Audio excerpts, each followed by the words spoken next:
Mariana do blog Simples Glamour, estou em um lugar novo, por isso os vídeos têm atrasado um pouco, eu me mudei recentemente, mas não vamos falar sobre isso, vamos falar sobre o assunto do vídeo de hoje. Hoje seria um vídeo de perguntas e respostas, mas esse vídeo ficou muito longo, então ele vai ao ar amanhã, que já aproveita e já não tem desculpa para não assistir no fim de semana. Hoje eu vou falar um pouco sobre a minha rotina de estudos, como que era antes de entrar na faculdade e como que é atualmente. E no meio disso tudo vou dando algumas dicas para quem está aí nessa fase de vestibulando ou para quem já entrou na universidade e tá meio louca, com tanto de leitura, com tanta coisa para fazer. Então vamos lá para as dicas de hoje. Vou ser bem sincera durante o vídeo, contar o que aconteceu realmente. Então, durante a minha trajetória do ensino médio como um todo, o Enem não era assim o meu foco. Na verdade, era importante, mas eu não conseguia sentir o quanto aquilo realmente era importante. Eu não conseguia ver o peso que isso teria nas minhas decisões, principalmente no finalzinho do terceiro ano do ensino médio. Eu cursei em escola pública, então eu meio que tinha que correr atrás por fora. Eu sabia disso, mas eu sempre empurrando com a barriga, eu tinha em mente de que o que era necessário era ter uma boa nota para passar. Tendo uma boa nota tá tudo certo. Eu sempre fui de me dedicar muito e dar o meu máximo, principalmente nas matérias que eu gostava muito, como matemática, algumas matérias, assim, alguns assuntos específicos dentro de matemática, claro. Mas as matérias que eu não tinha tanta afinidade, ao invés de eu investir e tentar entender cada vez melhor, eu fazia o processo contrário, eu só estudava para passar mesmo. Foi aí que o terceiro ano do ensino médio chegou. Eu sempre soube que eu queria relações internacionais, mas eu via isso como algo que ainda estava muito longe da minha realidade, como se o terceiro ano fosse algo que durasse, sei lá, 5 anos. Da metade do ano, do terceiro ano do ensino médio pra frente, foi que eu tive uma percepção maior de que as coisas realmente estavam acontecendo, de que aquela fase do ensino médio, ensino fundamental, essas coisas estavam acabando e que eu precisava tomar algumas iniciativas que me levariam a uma nova etapa da minha vida. Foi aí que eu comecei a me dedicar um pouco mais ao Enem, mas eu estudei sozinha, não fiz cursinho nem nada, através de apostilas, videoaulas e tudo mais. Eu passei no vestibular antes mesmo de terminar o ensino médio, então em outubro, novembro mais ou menos, eu já tinha a confirmação de que eu tinha passado no vestibular da Católica. Eu tinha me inscrito em outros vestibulares de outras universidades, mas no final das contas eu só fiz o da Católica mesmo. Eu não quis me precipitar e já ir com a minha nota assim logo em cima para poder resolver as coisas. Eu esperei a nota do Enem e o vestibular da UNB eu também fiz no meio do ano, mas não passei. Então, tudo dependia do Enem, fui atrás de ProUni, FIES, todas essas coisas eu tentei e no final deu tudo certo. Quando eu parei para escrever o roteiro desse vídeo, eu optei por colocar lado positivo e negativo das coisas que eu fazia da minha rotina de estudos quando eu estava no ensino médio. Algumas coisas são negativas, mas que a gente pode transformar no decorrer do tempo e quem sabe você se identifique pra gente já melhorar enquanto é tempo. O primeiro ponto é que eu só estudava para as provas, eu não tinha aquele sentimento de chegar em casa, revisar a matéria. Eu sabia que eu tinha que fazer isso, eu falava que eu tinha que fazer isso, eu criava rotinas de estudo, mas nunca cumpria. Eu estava lá um dia antes da prova estudando igual uma condenada para poder decorar. O segundo ponto é isso, eu via como se as coisas fossem... eu não tivesse necessidade de decorar aquilo, decorar não, de aprender mesmo pro resto da vida. Então a minha preocupação era decorar, tirar uma nota boa na prova, ter um boletim excelente e é isso aí. Mas nós sabemos que as coisas não são bem por aí. Mas o ensino médio não teve só coisa ruim não. Vou contar aqui 3 coisas que eu acabei incluindo que me influenciaram muito, que me ajudaram e me ajudam inclusive nos dias de hoje. Eu sempre tive uma curiosidade muito grande e um amor muito grande por leituras, então isso só foi aumentando conforme o tempo foi passando. É claro que a gente vai descobrindo o que a gente prefere ler, como que a gente consegue entender melhor as coisas, se é grifando, se é anotando, se é fazendo resumo, seja lá do que for.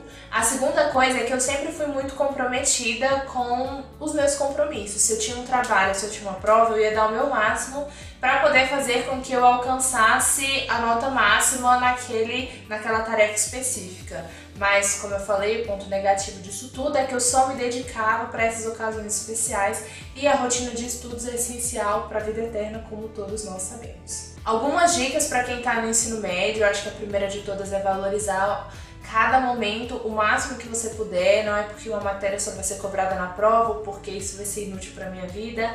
As coisas não são assim, o mundo dá voltas, e quando a gente vê, a gente precisa daquele conceito que a gente só decorou para a prova e esqueceu mais do que nunca. Então poupe tempo, prepare-se o máximo que você puder desde o comecinho pro Enem. Falando em Enem, se você tem interesse em fazer o Enem assim com vontade mesmo e tem todas as suas possibilidades incluídas nessa prova, eu recomendo que você faça testes desde o primeiro ano. Se possível, se inscreve no Enem, mesmo se não passar, você ganha experiência, você sente como é a prova, com o tempo você vai perdendo o nervosismo. Eu só fiz o Enem só no terceiro ano, é uma das coisas que eu me arrependo, porque eu só fiz uma vez.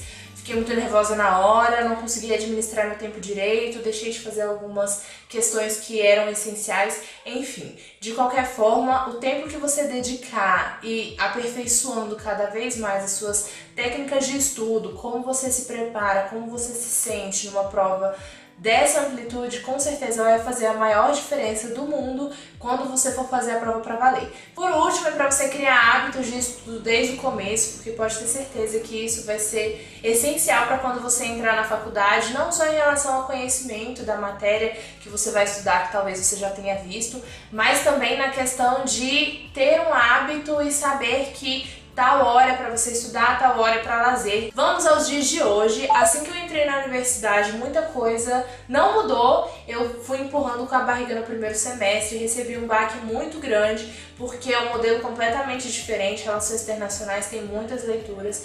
Eu tava lá, primeiro semestre, sentava na cadeira, vi um monte de gente falando, falava assim: ah, eu sou burra, eu não consigo falar nada, não consigo entender nada, eu sou muito tímida. Mas eu tinha uma mania muito feia de ficar me comparando aos outros e achar que tudo que eu estava fazendo nunca era necessário ou nunca era suficiente. Foi aí que eu percebi que o grande problema estava em mim mesma. Eu estava preocupada porque os outros estavam entendendo melhor a matéria, levantando a mão para fazer perguntas na aula, e eu nunca tinha pergunta nenhuma, mas o problema era aqui. Eu não estava lendo as leituras que eram propostas para as aulas, deixava tudo para cima da hora, para cima de prova, como eu fazia anteriormente no ensino médio.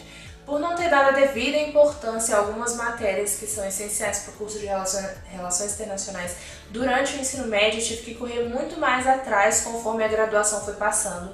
Então eu apanhei muito, eu acho que eu só criei vergonha na cara de verdade, assim, a partir do quinto semestre. O quarto semestre para mim foi o pior de todos, o mais difícil, mas isso é assunto para outro vídeo. Não vamos falar só de coisa ruim não, a universidade é um campo maravilhoso, são oportunidades incríveis, você cresce como pessoa, como profissional, é inesquecível. Então, vou contar algumas dicas para vocês de coisas que eu mudei no meu comportamento lá do ensino médio e durante a graduação, que me fizeram hoje ter um pouco mais de juízo. A primeira coisa delas é que eu continuo estudando com o formato de resumos, mas dessa vez eu tento ler mais de uma vez o texto, me organizo para que eu tenha tempo para fazer isso. Nem sempre dá certo, mas eu tento fazer com que as coisas sejam realmente produtivas. Tem uma coisa que acontece, eu acredito, com todo mundo. Tem dia que a gente não tá muito afim de estudar, tem dia que o dia tá difícil, que parece que tudo tá errado. Então, sempre aproveite os dias que você acordar disposta, bem animada, preparada e dê o seu máximo para fazer com que o estudo renda. Nesses dias que talvez você esteja um pouco mais cabisbaixa, leia nem que seja um pouco, mas não deixe que seja zero o seu saldo de estudos no dia. Ainda falando sobre produtividade, tem uma das coisas que eu incluí é a minha rotina de estudos, mais uma rotina de estudos que seja flexível, isso aí já é fundamental. Não adianta você falar que vai estudar 20 horas por dia se você tem outros compromissos para fazer. No final do dia você não vai bater a meta e vai ficar chateada porque isso não aconteceu. Então crie uma rotina de estudos que seja flexível e real, que esteja dentro dos seus parâmetros, dos seus compromissos, que você possa adaptar da melhor forma possível. Não é a quantidade de coisas que você estuda, mas a produtividade e o tempo que você gasta se dedicando àquilo de verdade. Voltando ao assunto da produtividade de novo, uma das coisas que tem feito a diferença pra mim é entender qual é o horário que eu funciono melhor. Eu funciono melhor durante a noite, com o silêncio, com a tranquilidade. Então, muitas vezes eu prefiro dar uma de coruja, né? Trocar os horários, mas é o que funciona pra mim. Eu consigo absorver melhor o conteúdo, consigo entender melhor o que eu tô estudando. Então, entenda aí dentro de você qual é o horário que você é mais produtivo. Outra coisa que tem me ajudado é estabelecer prioridades. O que eu realmente quero, onde eu quero chegar, quais são os meus objetivos. Eu sempre penso muito nas consequências dos meus atos. É claro que às vezes bate uma preguiça forte, a gente não sabe o que fazer, a gente fica meio louca, mas num contexto geral isso tem me ajudado muito. Gastar o tempo da melhor maneira possível tem sido uma das coisas que tem feito uma diferença enorme. Na hora de estudar, eu vou estudar e eu vou cumprir com o cronograma que eu tenho de leituras muito mais rápido e vai sobrar o tempo estabelecido para diversão, lazer, enfim. É preciso encontrar esse equilíbrio entre a balança da vida social, de estudar, porque eu já tive um semestre que eu fiquei especificamente, só vou estudar, porque o semestre inteiro sem sair de casa, no final do semestre eu tava quase louca e as minhas notas não foram tão boas assim. Então, encontrar um equilíbrio é muito importante. Outra coisa que eu aperfeiçoei do ensino médio é a questão das leituras. Eu tenho lido muito mais, uma frequência muito maior do que eu lia no ensino médio. Duas coisas têm feito a diferença. Rotina, ler pelo menos 10 páginas do dia, seja no ônibus, eu leio muito no ônibus, que é 1 hora da faculdade até a minha casa, então dá pra ler que é uma beleza. E a segunda coisa que tem me ajudado a manter um foco maior nas leituras extra-classe, extras que são fundamentais para as aulas, enfim, é um controle de leitura. Eu sempre anoto os livros que eu li e o mês, para tentar bater a minha meta de livros desse ano, que são 36 livros, dá um total de 3 livros por mês, e uma meta master que é de 50 livros. Então eu sou muito fixada com essas coisas de metas, objetivos, e organização é a minha base de tudo, e eu acho que isso me dá um motivo a mais para continuar e fazer as escolhas certas que eu realmente tenho que fazer. Espero que vocês tenham gostado do vídeo de hoje, das dicas. Deixem aqui nos comentários como vocês costumam estudar. Espero que o vídeo ajude de alguma maneira. E amanhã a gente tá aqui de novo. Se inscreve no canal para ficar por dentro de todas as novidades. E segue nas redes sociais que eu sempre posto as novidades por lá primeiro. É isso, um grande beijo e até o próximo vídeo. Tchau!